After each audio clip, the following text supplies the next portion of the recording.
Welcome to my YouTube channel. তোমাদের সকলকে আমার আরো একটি নতুন ভিডিওতে জানা হার্দিক শুভেচ্ছা ও অভিনন্দন। আজকে আমি একাদশ শ্রেণীর প্রথম সেমিস্টারের যে বাংলা বিষয়ের যে অধ্যায় বিভাজন এবং কি কি বিষয় আমাদের পড়তে হবে এবং কোন অধ্যায় থেকে কত মার্ক থাকবে, আজকে আমি সেই বিষয় নিয়ে আজকে একটা বিস্তারিত ক্লাস দিতে চলেছি। যে সমস্ত ছাত্রছাত্রীরা মাধ্যমিকের গণ্ডি পেরিয়ে এবার একাদশ শ্রেণীতে পা দিয়েছো, তাদের জন্য আজকের এই ভিডিওটা যথেষ্ট গুরুত্বপূর্ণ হতে চলেছে। তো চলো দেরি না করে আজকের ভিডিওটা শুরু করা যাক। এই যে বর্তমান যে সিলেবাসটা রয়েছে, এটা কিন্তু সেমিস্টার ভিত্তিক, কিন্তু আমাদের যে সিলেবাস, আমাদেরকে 6 মাস পর পর আমাদের কিন্তু মূলত 4টে সেমিস্টারের মধ্য দিয়ে কিন্তু আমাদের এই যে এইচএস সেটা কিন্তু শেষ হবে। এটা কিন্তু আমরা প্রত্যেকেই জানি। তো আমাদের এই যে একাদশ শ্রেণীর বাংলা বিষয়, তাহলে আমাদের বিষয়টা হচ্ছে বাংলা। এই বিষয় কিন্তু মাথায় রাখতে হবে।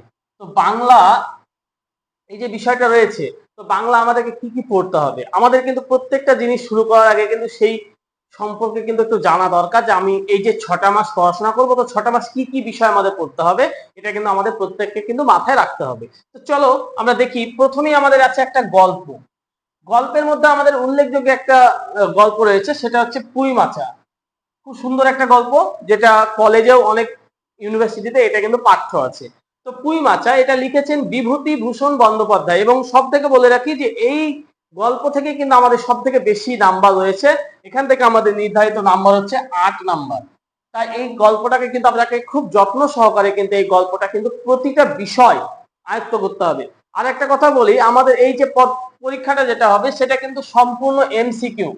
এটা কিন্তু মাথায় রাখবে, সম্পূর্ণ এমসিকিউ। প্রশ্নটা হবে এমসিকিউ ভিত্তিক, আর এমসিকিউ ভিত্তিক হলেও তবে কিন্তু আমাদের মাথায় রাখবে যে এখানে বিভিন্ন ভ্যারাইটিতে কিন্তু প্রশ্নটা হবে, বিভিন্ন টাইপের কিন্তু প্রশ্ন হবে। কখনো সত্য মিথ্যা দিতে পারে, বিকল্প দিতে পারে, ট্রু ফলস, তারপরে তোমার যে কোনো ঘটনাকে একটা তুলে দেবে, আগা পিছা কোনটা সেটা আমাদের নির্ণয় করতে হতে পারে। এরকম ভাবে কিন্তু আমাদের পরীক্ষাটা হবে। তো গল্প থেকে আমাদের নির্ধারিত নাম্বার হচ্ছে 8। এবার আমাদের চলে আসো প্রবন্ধ। প্রবন্ধ একটাই রয়েছে, সেটা হচ্ছে বিড়াল প্রবন্ধ। এই প্রবন্ধটা কিন্তু রয়েছে, এবং এটা সাহিত্য সম্রাট বঙ্কিমচন্দ্র চট্টোপাধ্যায়ের একটা বিখ্যাত একটা প্রবন্ধ বলা যায়, এবং এখান থেকে আমাদের নির্ধারিত নাম্বার হচ্ছে 5 নাম্বার। তাই আমাদেরকে এটাও কিন্তু অত্যন্ত গুরুত্ব সহকারে কিন্তু আমাদের এটা পড়তে হবে। এবার চলে আসো কবিতা। কবিতা কিন্তু আমাদের দুটো কবিতা রয়েছে। একটা হচ্ছে ঈশ্বরচন্দ্র বিদ্যাসাগর, যেটা লিখেছেন মাইকেল মধুসূদন দত্ত। এবার অনেকে ভাবছে যে ঈশ্বরচন্দ্র বিদ্যাসাগর এটা তো একটা নিজেই তো একটা কবির নাম, তাই মনে হচ্ছে নাকি? না, এখানে কবিতার নামই হচ্ছে ঈশ্বরচন্দ্র বিদ্যাসাগর, এবং এটা লিখেছেন মাইকেল মধুসূদন দত্ত। তো এখানে আমরা সেই বিষয়টা মাথায় রাখবো। এর পাশাপাশি আমাদেরকে যেটা পড়তে হবে সেটা হচ্ছে সাম্যবাদী কবিতা, যেটা কাজী নজরুল ইসলামের একটা উল্লেখযোগ্য একটা কবিতা। সাম্যবাদী এটা লিখেছেন কাজী নজরুল ইসলাম। তাহলে এই দুটো কবিতা মিলিয়ে আমাদের নির্ধারিত নাম্বার হবে 7। তার মানে আমাদের এই দুটো কবিতা থেকে আমাদের নাম্বার হচ্ছে 7। তাহলে মূলত আমাদের যে বিষয় সেটা হচ্ছে গল্প থেকে থাকছে 8 নাম্বার, প্রবন্ধ থেকে থাকছে 5 নাম্বার, কবিতা থেকে থাকছে 7 নাম্বার। দেখো এবার আমাদের যে বিষয়টা রয়েছে, একটা আন্তর্জাতিক গল্প রয়েছে আর একটা আমাদের ভারতীয় কবিতা রয়েছে। এই দুটো থেকে আমাদের নির্ধারিত নাম্বার হচ্ছে কত? 5। তাহলে আমাদের এই আন্তর্জাতিক গল্প যেটা, সেটা কিন্তু আমাদের পুরোনো 11-এর যে সিলেবাস ছিল সেখানেও কিন্তু আমাদের এটা পাঠ্য ছিল, এটা কিন্তু সেম একই রেখে দিয়েছে। সেটা হচ্ছে বিশাল ডানাওয়ালা এক থুরথুরে বুড়ো।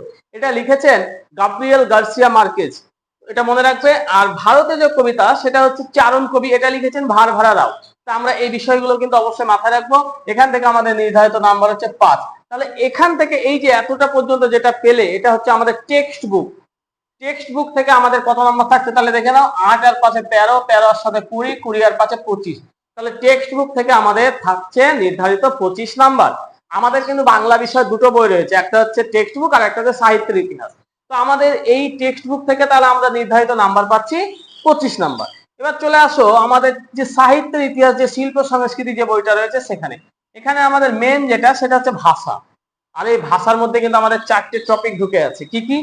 বিশ্বের ভাষা ও ভাষা পরিবার। তার মানে আমাদের বিশ্বের ভাষা নিয়ে কিন্তু এবারে কিন্তু একটু জানতে হবে। আমরা তো শুধু বাংলা ভাষা নিয়ে গবেষণা করি, বাংলা ভাষাটাই বেশি আমরা মূলত জানি। তো বাংলা ভাষার পাশাপাশি আমাদের বিশ্বের ভাষা জানতে হবে এবং তাদের পরিবার সম্পর্কে জানতে হবে। তাহলে 1 নম্বর এটা পড়তে হবে। 2 নম্বর কি? আমাদের বাংলা ভাষা এলো কোথা থেকে, বাংলা ভাষা কিভাবে আস্তে আস্তে ছড়িয়ে পড়লো সেই সম্পর্কে পড়তে হবে। 3 নম্বর কি?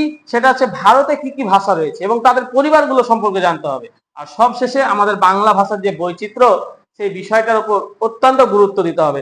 আর এখানে যে এই যে 4টে টপিক রয়েছে ভাষা থেকে, এই ভাষা থেকে আমাদের নির্ধারিত নাম্বার হচ্ছে 10 নাম্বার। প্রত্যেকে বুঝতে পেরেছো? আচ্ছা বেশ। তারপরে আমাদের যেটা বিষয় সেটা হচ্ছে বাংলা শিল্প সাহিত্য সংস্কৃতির ইতিহাস। এখানে আমাদের মূলত বলে রাখি, আমাদের যে যুগ বিভাজন রয়েছে এখানে মূলত আমরা দুইটি যুগ পড়বো, একটা হচ্ছে প্রাচীন যুগ আর একটা হচ্ছে মধ্যযুগ। তো প্রাচীন যুগ থেকে আমাদের একটাই নিদর্শন আছে, সেটা হচ্ছে চর্যাপদ, এই বিষয়ে কিন্তু আমাদের পড়তে হবে।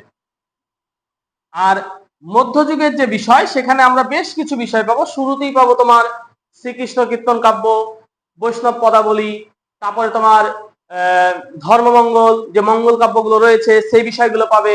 তারপরে তোমার আরাকান রাজসভার এই সমস্ত বিষয়গুলো কিন্তু আমরা সব মধ্যযুগের মধ্যে কিন্তু পাবো। তাহলে এই শিল্প সংস্কৃতির এই যে টোটাল অংশ, এখান থেকে আমাদের নির্ধারিত নাম্বার হচ্ছে 5। দেখো এখানে কিন্তু মাথায় রাখতে হবে, এখানে দুটো টপিক দিয়েছে কিন্তু এখানে কিন্তু অনেক বড় সিলেবাস, আর এখান থেকে কিন্তু আমাদের সব থেকে কম নাম্বার রয়েছে।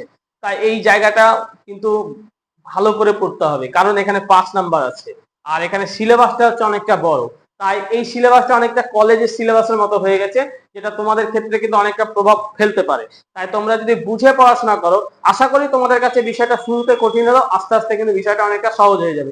তাই তোমরা এখান থেকে তাহলে আমাদের এই যে দ্বিতীয় যে বইটা আছে 10 আর 5-এ 15, অর্থাৎ 10 আর 5-এ 15 দিয়ে টোটাল আমাদের 40 মার্কের কিন্তু পরীক্ষা হবে। বুঝতে পারলে? তো বন্ধুরা কেমন লাগলো আজকের এই আলোচনা? যদি ভিডিওটা ভালো লাগে তাহলে অবশ্যই একটা লাইক, কমেন্টস ও বন্ধুদের মধ্যে শেয়ার করে দেবে। আর পরবর্তী তোমাদের একাদশ শ্রেণী কোন কোন ভিডিও দিতে হবে সেটা অবশ্যই আমাকে বলবে, আমি আমার সাধ্যমতো ভিডিও আপলোড করার চেষ্টা করবো। আজকের মতো এইটুকুই, দেখা হচ্ছে পরবর্তী কোনো ভিডিওতে, ততক্ষণের জন্য ধন্যবাদ।